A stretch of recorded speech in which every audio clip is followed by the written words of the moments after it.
बच्चों, crash course में आपका स्वागत है। आज के लेक्चर में हम लोग सीखेंगे न्यूरल कंट्रोल एंड कोऑर्डिनेशन। इसमें देखेंगे कि आपका ऑर्गन और ऑर्गन सिस्टम किस तरीके से कोऑर्डिनेट करके काम करता है, यानी कि होम्योस्टेसिस को शो करता है, इक्विलिब्रियम को शो करता है। ठीक है, coordination is the process of through two or more organ interact. ठीक है, कोऑर्डिनेशन मतलब क्या हुआ, दो से ज़्यादा ऑर्गन एक साथ मिलके फंक्शन करते हैं। जैसे हम कोई फिजिकल एक्सरसाइज करते हैं उस टाइम पे एनर्जी की डिमांड होती है टिश्यूओं को। ठीक है, और वहाँ पे जो है मसल्स एक्टिविटी इंक्रीज कर जाती है, ऑक्सीजन का डिमांड बढ़ जाता है और ऑक्सीजन ज़्यादा सप्लाई होता है, इसकी वजह से रिस्पिरेशन भी बढ़ जाता है। ठीक है, और हार्ट बीट भी इंक्रीज कर जाएगा, ब्लड वेसल्स के अंदर ब्लड फ्लो भी इंक्रीज कर जाएगा। फिजिकल एक्सरसाइज जब स्टॉप कर देंगे तो कुछ समय बाद जो एक्टिव हुई थी सारी चीज़ें, नर्व, लंग्स, हार्ट, किडनी, ठीक है, ये रिटर्न हो जाएंगी अपने नॉर्मल कंडीशन में, यानी कि एक साथ ये कोऑर्डिनेट करके काम कर रही थी। Muscles, lungs, heart, blood vessels, kidney और अदर ऑर्गन ये कोऑर्डिनेटेड होते हैं। ठीक है, मिलकर परफॉर्म करते हैं फंक्शन। जब हम एक्सरसाइज करते हैं तो ये सारी चीज़ें एक साथ मिलकर काम करती हैं। Neural system and endocrine system jointly together. देखो, न्यूरल सिस्टम के साथ साथ जो इंडोक्राइन सिस्टम है ये भी साथ में मिलके काम करता है। न्यूरल तो समझ में आया, इंडोक्राइन क्या है, यानी कि जो अपनी बॉडी में हार्मोन्स है ना, वो भी इंडोक्राइन सिस्टम के साथ कोऑर्डिनेट करके काम करते हैं। यहाँ पे आप देख सकते हैं जो न्यूरल सिस्टम प्रोवाइड करता है एक नेटवर्क जो कि पॉइंट टू पॉइंट जुड़ा होता है। ठीक है, कनेक्शन होता है ये, और ये क्विक कोऑर्डिनेशन देता है, यानी कि ये क्विक रिस्पॉन्स देता है। इंडोक्राइन सिस्टम प्रोवाइड होता है केमिकल इंटीग्रेशन से। ठीक है, जो हम हार्मोन कहते हैं। अब ये सारा चीज़ हम अगले चैप्टर में पढ़ेंगे। आगे चलते हैं, बात करते हैं न्यूरल सिस्टम की। देखिए, बहुत ही इंपॉर्टेंट पार्ट है न्यूरल सिस्टम। न्यूरल सिस्टम जो है ये सभी एनिमल में देखने को मिला, बस हम लोगों को प्रोटोजोआ में नहीं मिला कोई सेल ऐसा, या फिर हम जब पोरीफेरा पढ़ रहे थे तो वहाँ नहीं मिला, लेकिन फर्स्ट टाइम हाइड्रा में देखने को मिला। यानी कि हम लोगों को कहाँ पे मिला, निडेरिया एंड सिलेंटेटा में।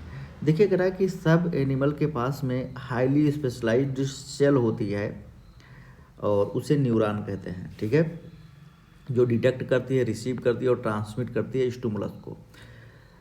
Neural organization is very simple. Lower invertebrate example hydra में नेटवर्क ऑफ न्यूरॉन पाया गया। ठीक है, बेटर ऑर्गेनाइज होता है इंसेक्ट में, और ये ब्रेन बनाता है क्योंकि बहुत सारे न्यूरॉन इकट्ठा हो जाते हैं जिसे गैंग्लिया न्यूरल टिश्यू कहते हैं, और ब्रेन का फॉर्मेशन करते हैं। वर्टिब्रेट में मोर डेवलप न्यूरल सिस्टम पाया गया। हम देखेंगे यहाँ पे ह्यूमन न्यूरल सिस्टम की बात करेंगे। देखिए, ह्यूमन न्यूरल सिस्टम अगर इसकी बात की जाए तो ये दो प्रकार की होती हैं, एक को कहते हैं सीएनएस, दूसरा पीएनएस। सीएनएस जो है इसमें दो चीज़ आता है, ब्रेन और स्पाइनल कार्ड। ठीक है, और जो पीएनएस है ना, ये पीएनएस क्या है, ये पीएनएस एसोसिएटेड होता है किससे, सेंट्रल नर्वस सिस्टम से। ठीक है, ब्रेन और स्पाइनल कार्ड किसका है, सीएनएस का है, और बाकी पूरी बॉडी में जो फैला हुआ नर्वस सिस्टम है वो कहलाता है पीएनएस। पीएनएस भी दो टाइप का होता है, कौन सा, अफरेंट फाइबर और इफरेंट फाइबर।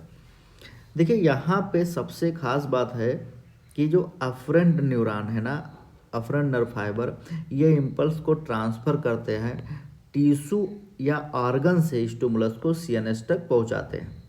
और इफरेंट का काम है कि ये स्टिमुलस को सीएनएस से ऑर्गन तक या टिश्यू तक पहुँचाता है। ठीक है, लेकिन जब हम पीएनएस की बात करें तो पीएनएस को दो पार्ट में डिवाइड करके पढ़ते हैं, सोमैटिक न्यूरल सिस्टम और ऑटोनोमस नर्वस सिस्टम। ठीक है, सोमैटिक न्यूरल सिस्टम जो है ये इम्पल्स को सीएनएस से स्केलेटल मसल्स तक ले जाने का काम करता है, जबकि ऑटोनोमस नर्वस सिस्टम ये ट्रांसमिट होता है impulse from CNS to involuntary organ. कहाँ पे, सीएनएस से इनवॉलेंट्री ऑर्गन पे। ठीक है, जिसे इनवॉलेंट्री ऑर्गन स्मूथ मसल्स जो हमारे इनर ऑर्गन में पाया गया, जैसे एलिमेंट्री कैनाल हुआ, रिप्रोडक्टिव ट्रैक हुआ। जो ऑटोनोमस नर्वस सिस्टम होते हैं दो प्रकार के होते हैं, एक होता है सिंपैथेटिक नर्वस सिस्टम, दूसरा पैरासिम्पैथेटिक नर्वस सिस्टम। जो सिंपैथेटिक नर्वस सिस्टम होता है इस नर्वस सिस्टम में ये अचानक से काम करता है। जैसे हम लोग जा रहे हैं कहीं पे और अचानक से कोबरा आ गया, तो कोबरे को देख के हमारी बॉडी खुद पीछे हो जाती है, ठीक है। तो वहाँ पे जो न्यूरल सिस्टम काम करेगा उसे सिंपैथेटिक न्यूरल सिस्टम बोलेंगे। और जब हम लेटे होते हैं, रेस्ट पोजीशन में होते हैं, तो उसे पैरासिम्पैथेटिक नर्वस सिस्टम उस टाइम पे काम कर रहा होता है। विसरल न्यूरल सिस्टम की अगर बात करो तो ये पेरीफेरल न्यूरल सिस्टम है, ठीक है। ये कॉम्प्लेक्स न्यूरॉन होते हैं, फाइबर या गैंग्लिया होता है। ये इम्पल्सेस को ट्रेवल कराते हैं सेंट्रल नर्वस सिस्टम टू विसरा, ठीक है। एक दूसरे के पास वाइस वर्सा लिखा हुआ है, विसरा टू सेंट्रल नर्वस सिस्टम, ठीक है। यानी कि सीएनएस से ऑर्गन तक और ऑर्गन से विसरल ऑर्गन तक। तो यहाँ पे हम लोग बात करेंगे neuron and structure of functional unit of neural system. देखिए यहाँ पे हम न्यूरॉन का स्ट्रक्चर देखेंगे, अभी आगे दिया हुआ है, पहले ये देख लेते हैं। न्यूरॉन जो है ये माइक्रोस्कोपिक स्ट्रक्चर का होता है। ये बना होता है 3 चीज़ों से, 3 मेजर पोर्शन इसमें होते हैं, सेल बॉडी, डेंड्रॉन और एक्सॉन। सेल बॉडी के अंदर साइटोप्लाज्म पाया जाएगा और कुछ सेल ऑर्गेनल्स होंगे, यानी कि ग्रेन्यूल्स बॉडीज पाए जाएंगे, इसे हम नेसल ग्रेन्यूल्स कहते हैं, ठीक है। शॉर्ट फाइबर ऑफ ब्रांच होगा, repeatedly project of the cell body के ऊपर कुछ ब्रांचें पाए जाएंगे जिसे डेंड्रॉन बोलते हैं। देखिए यहाँ पे करा है नेसल ग्रेन्यूल सेल कॉल्ड डेंड्राइट्स बोलेंगे, ठीक है। जैसे ये देखिए डेंड्राइट्स, ये डेंड्राइट्स है, ये है डेंड्राइट। डेंड्राइट्स क्या है, ब्रांचिंग है ना इसमें। आगे देखिए यहाँ पे फाइबर जो है transmit impulse toward the cell body. जो डेंड्रॉन अगर सिग्नल को लेगा तो सेल बॉडी की तरफ मूव कराएगा और सेल बॉडी से फिर एक्सॉन की तरफ जाएगा। कह रहा है कि digital of which in branched, each branch terminates as a bulb like structure called synaptic knob कहते हैं उसे। देखिए एक्सॉन पे क्या है, लास्ट में टर्मिनल पे एक नोब पाया गया, बल्ब लाइक स्ट्रक्चर, उसे सिनेप्टिक नोब कहते हैं। यहाँ पे आप देख सकते हैं कि जो सिनेप्टिक वेसिकल है ना, उसमें केमिकल पाया जाता है जिसे न्यूरोट्रांसमीटर कहलाता है। न्यूरोट्रांसमीटर आप पहले भी पढ़ चुके हैं।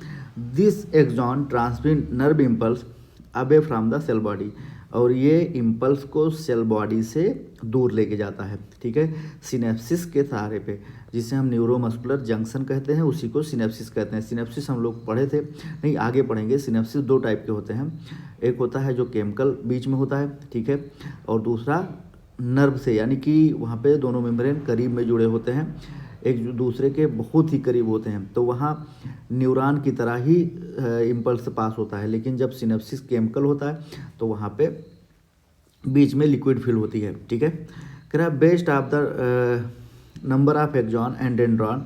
न्यूरॉन डिफरेंट टाइप के होते हैं, यानी कि 3 टाइप के होते हैं। मल्टीपोलर न्यूरॉन में 1 एक्सॉन 2 और मोर डेंड्रॉन होता है। किसमें, मल्टीपोलर। देखिए ये पाया जाता है सेरेब्रल कॉर्टेक्स में देखने को मिला। और अगर हम बाईपोलर न्यूरॉन की बात करें तो यहाँ 1 एक्सॉन और 1 डेंड्रॉन देखने को मिला। ये रेटिना में देखने को मिला, आइज ऑफ रेटिना, ठीक है। यूनिपोलर की बात की जाए तो वहाँ एक्सॉन होगा पर कोई डेंड्रॉन नहीं होगा। ये एम्ब्रियोनिक स्टेज में देखने को मिलेगा। कहाँ मिलेगा, एम्ब्रियोनिक स्टेज में। देखिए अब बात करते हैं माइलिन की। कह रहा है कि अगर हम एक्सॉन के ऊपर देखें एक्सॉन को, तो 2 टाइप में एक्सॉन होता है, 2 टाइप का होता है। एक होता है जिसके ऊपर माइलिन की शीट चढ़ी होती है, उसे माइलिनेटेड नर्व फाइबर बोलते हैं, और जिस पे नहीं चढ़ी होती है उसे नॉन माइलिनेटेड बोलते हैं, ठीक है। देखिए जो माइलिनेटेड नर्व फाइबर है ना, ये स्वान सेल के साथ इसके ऊपर एक एनवलप चढ़ी होती है, माइलिन की शीट चढ़ी होती है एक्सॉन के ऊपर, ठीक है। और 2 एक्सॉन के बीच में जो गैप आता है ना, उस गैप को नोड ऑफ रेनवर बोलते हैं। देखिए ये स्वान सेल है और इसके ऊपर एक शीट चढ़ी हुई है, तो ये शीट क्या कहलाएगी, माइलिन शीट कहलाएगी। तो माइलिन शीट स्वान सेल के साथ करीब में होती है, यानी कि माइलिन शीट की एनवलप होती है किसके, स्वान सेल के ऊपर, ठीक है। लेकिन यहाँ पे देखिए, और 2 स्वान सेल के बीच में जो जगह है उसे नोड ऑफ रेनवर बोलते हैं। यहाँ पे आप देख सकते हैं myelinated nerve fibre found in spinal cord और क्रेनियल नर्व में देखने को मिला।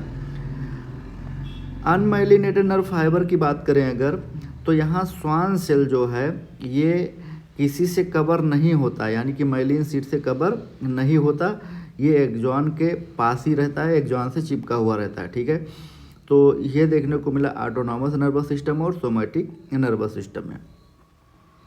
बच्चों मिलते हैं नेक्स्ट वीडियो में, और उस वीडियो में हम लोग कवर करेंगे generation and conduction of nerve impulse.